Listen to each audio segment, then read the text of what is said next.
If you've ever feared what was behind a closet door or a closed shower curtain, then you'll understand how I felt on this night. 5 years ago, I had a steady babysitting job for a family in my church. One Saturday a month, I'd watch their 8-year-old son Bryce from late afternoon until almost midnight. We'd established a regular routine. We'd go to the park, watch a movie, and then turn the living room into a dance floor. On this day, as Bryce and I were leaving the house, there was a lady with a dog talking to another neighbor on the sidewalk. Bryce saw the dog and immediately went running over. I hurried after him, apologizing to the lady, but she was fine with it. As I waited, I noticed the other neighbor staring at me. I got the feeling he was annoyed that we interrupted their conversation, so I cut the petting short and shuttled Bryce off to the park. We spent the next few hours having fun. The park was practically empty, so we had free reign of the place. We played on the swings, raced on the monkey bars, and then I timed him on what he called his superhero training exercises. At dusk, we headed back and something unusual happened. Bryce ran up to the door as he always does, but instead of waiting for me to open it, he discovered the door was already unlocked. I must have forgotten to lock it in the wake of the doggo commotion. At the time, I shrugged it off as a harmless oversight. In a few hours, I'd feel otherwise. I made a frozen dinner and we watched a scary movie. When it was over, I sent him to take a bath while I set up for our epic dance party. I got out the box of party lights and then fired up the fog machine. As I was finishing, Bryce surprised me by coming out of the bathroom in his towel instead of pajamas. He looked at me with a frightened expression and said, "There's a man in the closet." Thinking back on that still sends chills through my entire body. But in the moment, I wasn't the slightest bit alarmed. I waved him off and told him to go get dressed.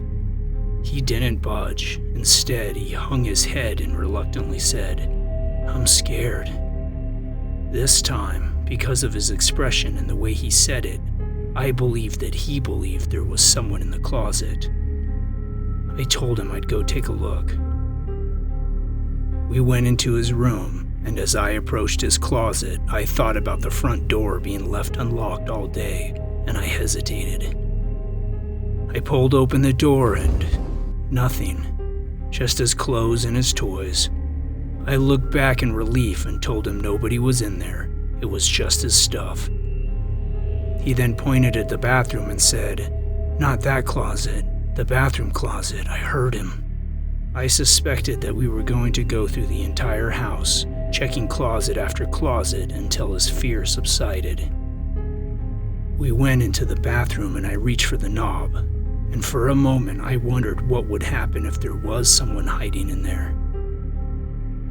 I pulled it open and of course it was empty, completely and utterly empty. I looked up at him and noticed he was staring across the room. He then leaned in close and whispered, "He's hiding in the bathtub now." I turned, not expecting anything unusual, and noticed the shower curtain was drawn shut. I remember thinking it was odd to close the curtain while taking a bath. And then, just as I was about to pull open the curtain and show Bryce there wasn't anyone in there, I saw the outline of a man. I froze. I felt all the blood drain from my face as I stood there horrified. I have never been that scared before or since. I calmly turned to Bryce and said something casual to not reveal that I'd seen the man, before giving him the shh gesture. We stepped out of the room, and as we went, I glanced back at the shower curtain. The man hadn't moved.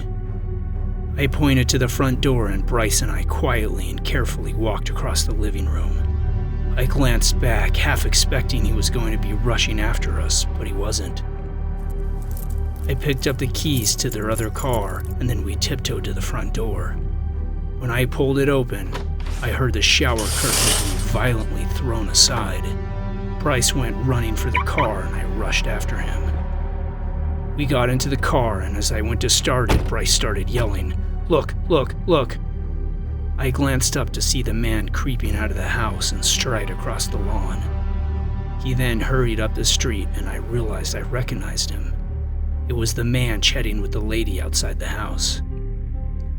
I called my parents and they came over. The police searched the house and everything seemed to be in place. I described the man the best I could, and last I heard, nothing ever came from it. I'm in college now, but the incident left an imprint. I never use the bathroom with the shower curtain closed. Not to pee, not to brush my teeth, not to do anything. And honestly, I suggest everyone else does the same.